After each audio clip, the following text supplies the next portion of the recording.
On February the 3rd, 2015, the Reserve Bank of Australia decided to cut its interest rates.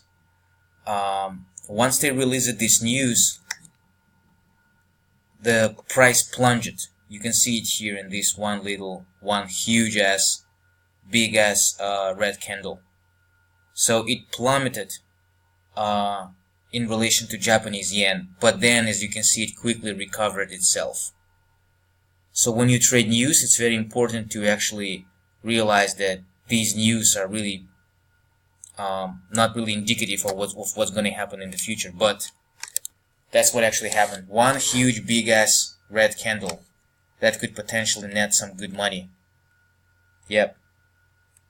Jumped about 2,200 pips. Very good. Yep. That's what happened on interest rate cut.